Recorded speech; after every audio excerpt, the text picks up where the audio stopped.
Alors, comment ça se fait que tu as perdu autant de poids? 20 kilos, c'est pas rien quand même, hein. 20 kilos, c'est Ah ouais, énorme. ça c'est, on va dire, c'est un peu grâce à la petite sœur, hein, à Mary Jane, qui te cassait la tête pour qu'on puisse aller au gymnase, parce qu'elle voulait pas aller toute seule. Et puis c'est juste une question aussi de fermer sa bouche, entre guillemets, avec la nourriture, réduire le sel, le sucre, et puis manger plus sainement. Tu les as perdus en combien de temps, ces 20 kilos? Alors, quand j'étais au tournage, 115 kilos à peu près. Ouais. Et là, fin août, j'étais à 95. Mais tu comptes maigrir plus? C'est ta volonté? Parce que moi, je me demandais si c'était le fait peut-être de te voir à l'écran qui t'a fait un déclic. Ah non, pas du tout. J'ai toujours été fière de mes rondeurs, ça m'a jamais Mhm. causé aucun problème. C'est bien. Surtout pour la danse, c'est quelque chose que j'adore faire, c'est vraiment danser. Et le poids, ça m'a jamais gêné. En plus, quand il y a des bonnes fesses, ça bouge encore plus, donc c'est mieux. Mais sinon, non, c'était pas vraiment par rapport au physique, c'était vraiment au niveau santé, parce que souvent, le fait de marcher et être essoufflé et ne pas avoir de résistance. Et tu sens la différence au niveau de ta santé, au niveau de ta vie de tous les jours? Ah oui, je sens grave la différence. Même maintenant à la salle, celle qui se donne le plus, c'est moi, et Mary Jane, elle reste un peu derrière. Et tu comptes continuer à perdre du poids ou tu vas t'arrêter là? Je continue à perdre du poids, mais c'est vraiment juste pour raffermir un peu, pour enlever les petits pots du ventre et renfermer les cuisses. Sinon, après le reste, tout est parfait. Non, mais ce que je veux dire, c'est que tu vas pas te mettre non plus en mode je mange plus, j'arrête de Ah non, manger pour ressembler au standard de beauté entre guillemets. ah non, non, non, non, non, je préfère quand même garder mes petites rondeurs parce que moi, je suis quelqu'un qui adore manger. Alors, si on m'enlève la bouffe, on m'enlève la vie, on va dire comme ça. Bon bah, je te Parce qu'en comprends. étant portugaise brésilienne, c'est nous, ça mange. Hein. Les apéros, ça commence à 10 heures du matin et ça finit le lendemain. Qu'est-ce que tu penses du fait qu'on voit de plus en plus dans les téléréalités des jeunes femmes avec des formes et des rondeurs? Celle qui a ouvert le pas, j'ai l'impression que c'est Sarah Frézou, hein, dans Les Princes de l'amour d'ailleurs. Est-ce qu'elle est un exemple pour toi? C'est pas vraiment mon exemple, mais c'est quelqu'un qu'on va dire, elle met déjà en valeur les filles rondes par rapport à partout où elle est passée.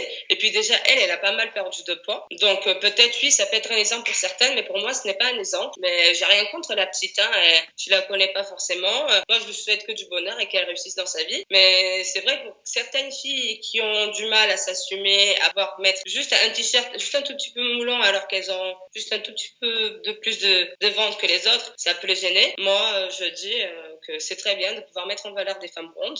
Ouais. Parce que on va dire qu'en France, plus les années passent, plus les femmes elles sont, on va dire, costauds. Pas forcément grosses ou obèses, mais avec des jolies formes. Déjà, on voit ça au niveau la lingerie. Parce que moi, je travaillais dans un magasin de lingerie et c'est vrai que de plus en plus, la jeunesse, elle avait des grosses poitrines. C'est pas le petit modèle A, ça commençait vraiment à le C à 12-13 ans, quoi, on va dire comme ça. Ah, parce que j'allais te dire, de plus en plus, elles ont les seins refaits, hein, mais pas à 12-13 ans. Ah, non, c'est vrai que les petites, à partir de 12 ans, déjà, ça a un boom comme ça. On se demande qu'est-ce qu'elles ont fait, quoi. Mais sinon, oui, je trouve que c'est très bien que les télé-réalités commencent à mettre des femmes rondes parce que on se sent un peu négligé, on va dire comme ça. Ouais. Parce qu'à force de voir à la télé des filles toutes minces comme ça, toutes refaites, qui sont là juste pour montrer ses formes, je trouve que c'est très bien de pouvoir regarder en moins un peu de chair à la télé et ça fait du bien aux yeux et surtout ça réchauffe le cœur. Quel conseil est-ce que tu pourrais donner à toutes les jeunes filles qui sont en ce moment même en train de nous regarder et qui ont des complexes parce qu'elles sont en surpoids? Je vous dis les filles, n'ayez pas de complexe parce qu'on peut pas être parfait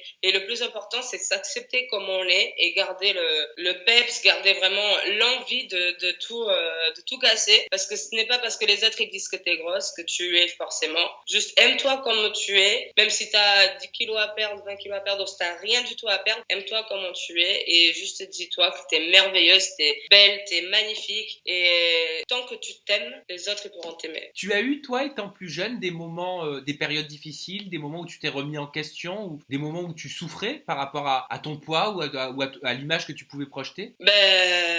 Franchement, ça a été un peu compliqué parce que j'ai toujours été costaud, mais ça m'a jamais empêché de faire du sport.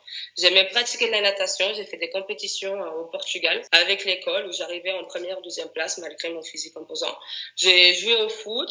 J'ai même fait des sports extrêmes avec l'équipe de l'école où j'étais la seule fille au milieu des garçons. Il fallait faire de la course d'orientation, du canoë, de l'escalade, du slide. Franchement, ça m'a jamais posé des problèmes.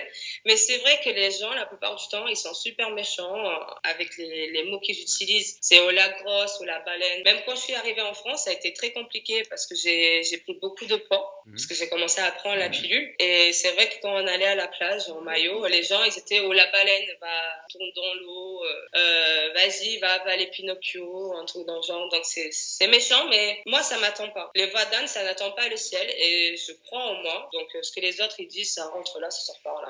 Ouais, bien sûr. Mais moi, je suis d'accord avec toi et c'est très bien d'avoir un discours comme ça, mais malheureusement, il y a des personnes qui n'ont pas forcément ta force ou la force que tu as pu avoir étant plus jeune. C'est sûr, parce que après, il faut se dire que même à l'école, là maintenant, on va dans les journaux télévisés par rapport au bullying, qu'il y a des gens qui se suicident parce qu'ils sont massacrés à l'école avec des commentaires, des insultes, ou même sur les réseaux sociaux. C'est très compliqué quand tu es adolescent, que tu as 20 personnes qui s'acharnent sur toi. Ben, moi, je dis juste à ces personnes qui souffrent de bullying ou qui se font insulter par rapport au physique, parce qu'ils sont plus intelligents, ils préfèrent se donner plus au travail qu'au sortir avec ses potes ou au sport. Moi, je le dis, ces gens-là qui vous critiquent, c'est juste des gens qui sont jaloux parce que vous êtes meilleurs qu'eux. Vous allez arriver vachement plus loin que les autres. Donc, accrochez-vous à tout ce que vous devez faire, accrochez-vous à vos passions, accrochez-vous à vous, surtout à votre amour, et foncez, vous allez voir plus tard, c'est eux qui viendront, comme on dit, être là en train d'embrasser vos petits pieds. Vous allez voir. Il y a beaucoup de personnes qui souffrent de ce mal aujourd'hui et il y en a beaucoup à qui ce témoignage risque de faire du bien. Donc voilà, donc je suis content qu'on puisse aussi faire passer des messages comme celui-ci.